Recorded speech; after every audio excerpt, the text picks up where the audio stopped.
우리에게 놓여진 어떤 길 앞에서 좀 더 편하고 안정적인 것을 선택하는 것이 아닌 나의 하나님을 따라가기 원합니다. 그 앞에서 믿음을 드러내는 성도로 오늘을 살아가시기 바랍니다. 다 함께 사도신경으로 우리의 신앙을 고백하겠습니다. 전능하사 천지를 만드신 하나님 아버지를 내가 믿사오며 그 외아들 우리 주 예수 그리스도를 믿사오니 이는 성령으로 잉태하사 동정녀 마리아에게 나시고 본디오 빌라도에게 고난을 받으사 십자가에 못 박혀 죽으시고 장사한 지 사흘 만에 죽은 자 가운데서 다시 살아나시며 하늘에 오르사 전능하신 하나님 우편에 앉아 계시다가 저리로서 산자와 죽은 자를 심판하러 오시리라. 성령을 믿사오며 거룩한 공회와 성도가 서로 교통하는 것과 죄를 사하여 주시는 것과 몸이 다시 사는 것과 영원히 사는 것을 믿사옵나이다. 아멘.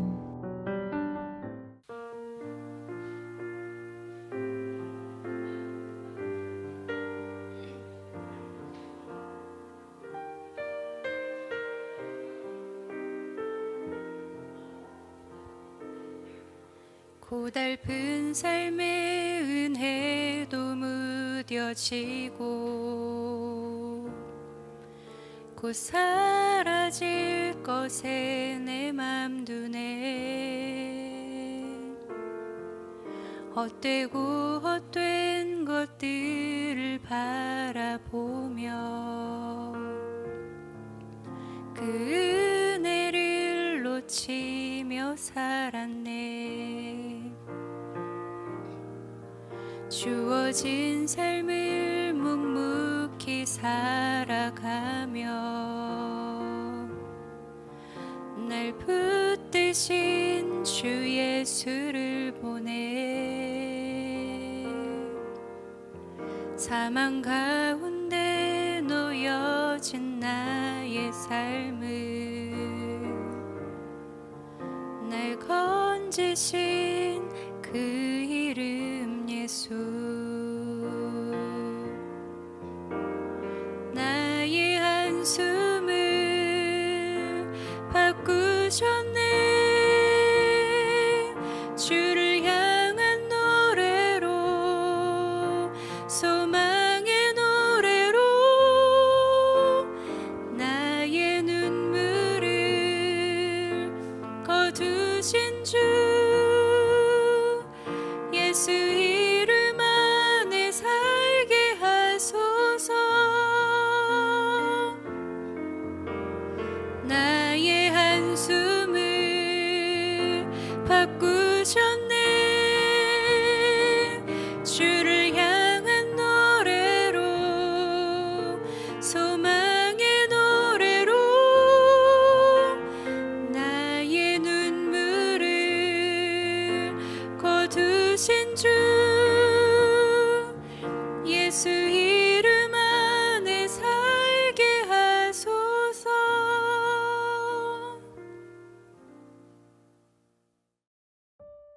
오늘 우리가 나눌 말씀은 고린도전서 1장 1절부터 9절입니다. 하나님의 뜻을 따라 그리스도 예수의 사도로 부르심을 받은 바울과 형제 소스테네는 고린도에 있는 하나님의 교회 곧 그리스도 예수 안에서 거룩하여지고 성도라 부르심을 받은 자들과 또 각 처에서 우리의 주 곧 그들과 우리의 주 되신 예수 그리스도의 이름을 부르는 모든 자들에게 하나님 우리 아버지와 주 예수 그리스도로부터 은혜와 평강이 있기를 원하노라. 그리스도 예수 안에서 너희에게 주신 하나님의 은혜로 말미암아 내가 너희를 위하여 항상 하나님께 감사하노니 이는 너희가 그 안에서 모든 일 곧 모든 언변과 모든 지식의 풍족함으로 그리스도의 증거가 너희 중에 견고하게 되어 너희가 모든 은사에 부족함이 없이 우리 주 예수 그리스도의 나타나심을 기다림이라. 주께서 너희를 우리 주 예수 그리스도의 날에 책망할 것이 없는 자로 끝까지 견고하게 하시리라. 너희를 불러 그의 아들 예수 그리스도 우리 주와 더불어 교제하게 하시는 하나님은 미쁘시도다. 아멘.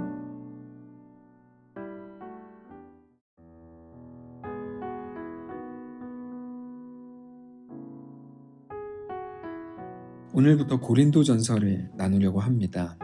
고린도전서는 고린도 교회에 보내는 바울의 편지입니다. 고린도 교회는 역사상 가장 문제가 많았던 교회로 알려져 있습니다.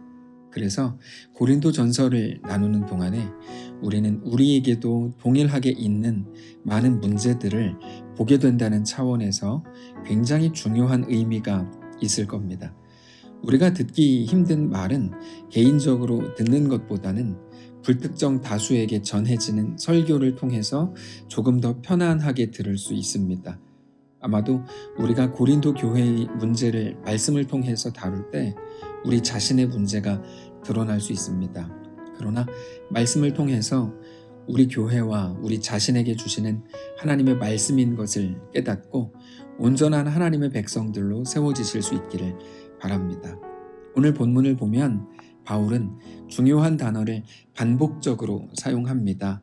그거는 바로 부르심이라는 말입니다. 1절부터 보시면 하나님의 뜻을 따라 그리스도 예수의 사도로 부르심을 받은 바울과 형제 소스데네는 고린도에 있는 하나님의 교회 곧 그리스도 예수 안에서 거룩하여지고 성도라 부르심을 받은 자들과 또 각 처에서 우리 주 곧 그들과 우리의 주 되신 예수 그리스도의 이름을 부르는 모든 자들에게 하나님 우리 아버지와 주 예수 그리스도로부터 은혜와 평강이 있기를 원하노라.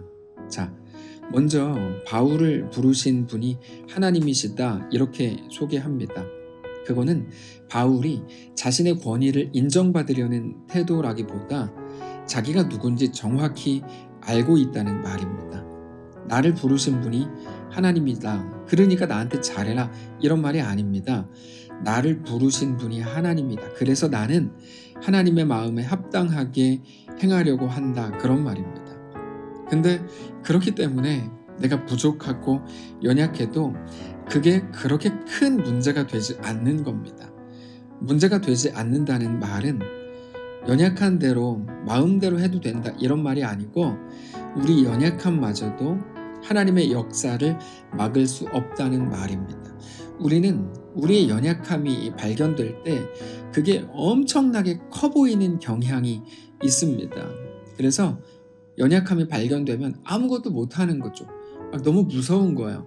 그게 나에게 대한 하나님의 모든 뜻마저도 다 잠식할까봐 너무 무서운 거죠.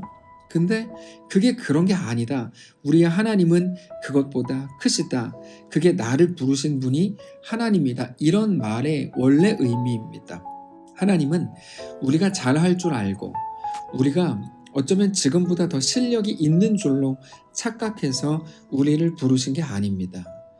오직 하나님의 도우심과 은혜와 붙드심이 없이는 아무것도 할 수 없는 존재인 것을 처음부터 아셨다는 말입니다. 그럼에도 부르신 거죠. 그래서 최덕신 씨가 실수하고 실패했을 때, 스스로에게도 실망해서 무너져 있을 때 하나님이 주셨다는 그 마음 이미 여러 번 소개했는데요. 나는 너에게 실망 안 했다. 내가 너를 만든 창조주인데 너가 잘할 줄 알고 내가 너를 택했겠냐? 너의 못남을 나는 처음부터 알고 있었다. 그러니까 그렇게 자빠져 있지 말고 일어나라. 못남을 잘 감추었는데 그거 걸렸다 그래가지고 그것 때문에 다 끝났다고 생각하지 말고 다시 일어서라. 이런 마음을 주셨다고 하는데 그게 그렇게 위로가 되는 거죠. 하나님은 우리에게 실망하시는 게 아니고 그래서 우리를 더 붙드신다는 겁니다. 하나님이 우리를 대하시는 방식을 알아야 됩니다. 하나님은 바울을 부르신 분입니다. 바울은 스스로도 고백하는 것처럼 죄인 중에 괴수였습니다. 예수 믿는 사람들을 예수 믿는다는 이유로 잡아두고 박해하고 죽였던 사람이 바로 바울입니다. 그가 스스로를 죄인 중에 괴수라고 부르는 것은 절대로 겸손을 떨기 위한 표현이 아니고 진짜였습니다. 가장 정확한 표현이었습니다. 근데 하나님이 그를 부르셨다는 거죠. 우리는 여기서 하나님의 크심을 확인할 수가 있습니다. 여러분, 하나님의 크심은 어디까지일까요? 우리가 상상할 수 없는 크기라는 것을 알 수 있는 거죠. 근데 우리가 그것을 인지하지 못하면 자꾸만 하나님을 모르는 말들을 하게 됩니다. 둘째 아들 비유 자체가 이해가 안 되는 거죠.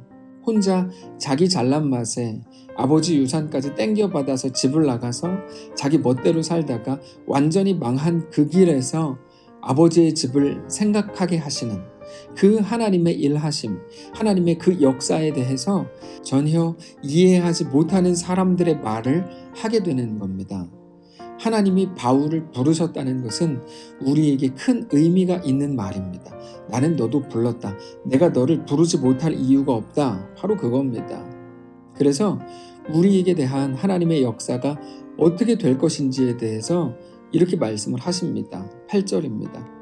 주께서 너희를 우리 주 예수 그리스도의 날에 책망할 것이 없는 자로 끝까지 견고하게 하시리라. 이게 우리에게 대한 하나님의 계획이고 약속입니다. 하나님이 우리를 예수 그리스도의 날에 책망할 것이 없는 자로 끝까지 견고하게 하신다는 겁니다. 우리에게는 책망받지 않을 실력이 없습니다. 우리는 우리 스스로도 매일같이 자책하고 매일같이 무너지는 사람들입니다.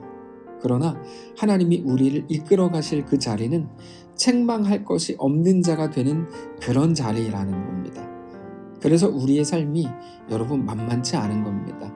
우리를 이끌어 가시려고 하는 그 자리가 완전한 자리인데 우리의 삶이 어떻게 만만하겠습니까? 우리가 어떤 한 아이에게 운동을 가르친다고 해볼까요? 그러면서 야, 적당히 맛보기를 즐기게 해줄게, 이런 것을 목표로 세웠다면 사실 그 일은 그렇게 어렵지 않을 수도 있습니다. 그냥 대충 가르쳐주고 말 그대로 즐길 수 있게 해주는 거니까요. 그러나 그 운동에서 올림픽을 나가서 금메달 따게 하겠다, 이렇게 목표를 세운다면 그건 이야기가 완전히 달라지는 거죠. 그 아이 입장에서 그거는 이제 만만치 않은 일이 되는 겁니다. 가르치는 사람도 만만치 않을 수 있지만 그 대상이 되는 그 아이, 그 사람 입장에서는 나 이제 죽었구나 라고 생각할 수 있는 거죠.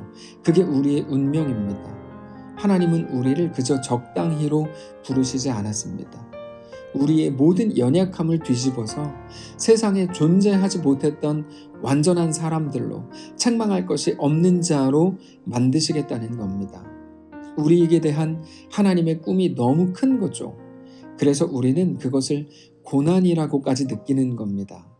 그러나 그분이 우리 하나님이십니다. 그래서 걱정할 게 없습니다. 우리의 삶을 하나님께서 책임지신다고 하시는 것이기 때문입니다. 우리는 하나님의 계획표를 알지 못합니다. 여기에서 하나님의 계획표라는 것은 우리를 예수 그리스도의 날에 책망할 것이 없는 자로 끝까지 견고하게 세우실 건데 거기까지 가는 모든 여정표를 말하는 겁니다. 우리는 하나님이 우리를 마지막에 어떤 모습으로 세우실지 알지만, 믿지만, 확인했지만, 그러나 지금 오늘 이 자리에서 우리를 어떻게 이끄실지, 어떤 방식으로 우리를 가르치시고 세우시고 성장시키실지 우리는 모릅니다. 그러나 중요한 것은 이 모든 것이 우리 완전하신 하나님의 손 안에 있다는 것이고, 우리가 방금 전 고백한 것처럼 우리가 믿는 하나님은 완전하신 하나님이라는 사실입니다. 그래서 하나님의 이끄심을 보면서 하나님이 틀렸습니다 라고 말할 수 없는 거죠. 우리는 하나님이 잘하고 계시는지 못하고 계시는지를 매일 평가하면서 살고 있지만 그게 원망으로 나오고 소리를 지르는 것으로 나오지만 사실 우리는 하나님의 이끄심이 우리 삶의 가장 완전한 것임을 인정하셔야 됩니다. 오늘 이 말씀 앞에 정직히 엎드리시기를 바랍니다. 우리 주님께서 우리를 붙드신답니다. 우리를 주의 자녀로 부르셨답니다. 그래서 그리스도 예수의 날에 책망할 것이 없는 자로 하나님이 이끄시겠답니다. 우리는 하나님의 길을 알지 못하지만 그러나 걱정하지 마십시오. 우리 하나님은 가장 유능한 교사이시고 가장 완벽한 코치이시고 그분의 계획을 한 번도 실패하신 적 없는 신실하신 우리 하나님이시기 때문입니다. 우리의 상황을 보면서 우리는 늘 두렵습니다. 내가 생각한 것과 다른 일들이 펼쳐지기 때문입니다. 혹은 내 못남이 드러났다고 생각하기 때문입니다. 나 때문에, 내 못남 때문에, 이 일이 이렇게 된 것 때문에 하나님의 일까지 망가지는 건 아닌가? 우리는 그게 늘 걱정이 됩니다. 그러나 그 걱정할 시간에 순종을 하십시오. 오늘 우리의 삶을 하나님 앞에 더 온전히 엎드리는 삶이 되게 하십시오. 하나님께서 우리 삶을 이끄시겠다고 선언하시고 약속하신 그 약속이 우리를 가장 아름답게 하고 더욱 자신 있게 하고 그렇게 담대하게 하는 것임을 알게 되는 오늘의 말씀이시기를 바랍니다. 기도하겠습니다. 살아계신 하나님 감사합니다. 우리의 계획을 넘어서서 역사하시는 하나님 때문에 문득 우리는 두렵고 걱정이 되지만 아니요, 하나님 앞에 더 엎드리게 됩니다. 하나님을 신뢰합니다. 우리의 계획과 우리의 생각과 우리 일정표가 아닌 하나님의 계획, 하나님의 섭리, 하나님의 경륜, 하나님의 인도하심, 하나님의 일정표, 하나님의 계획대로 우리를 이끌어가 주시옵소서. 연말입니다. 여러 가지 어지럽습니다. 그러나 우리가 있는 그 자리에서 하나님의 놀라운 역사가 충만하게 임할 것을 믿습니다. 하나님 우리와 함께 하시고 하나님의 놀라운 은혜가 우리 모두가 있는 각자 그 자리에 넘쳐나게 하옵소서. 감사드리며 살아계신 예수님의 이름으로 기도합니다. 아멘.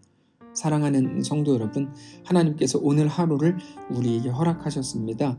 믿음을 가지고 주께 나아가시기를 바라고 우리 주님과 함께 어디에 계시든지 동행하고 승리하는 우리 하나님으로 인해 참 평안을 얻고 누리는 귀한 우리 모두의 삶이 되시기를 축복합니다.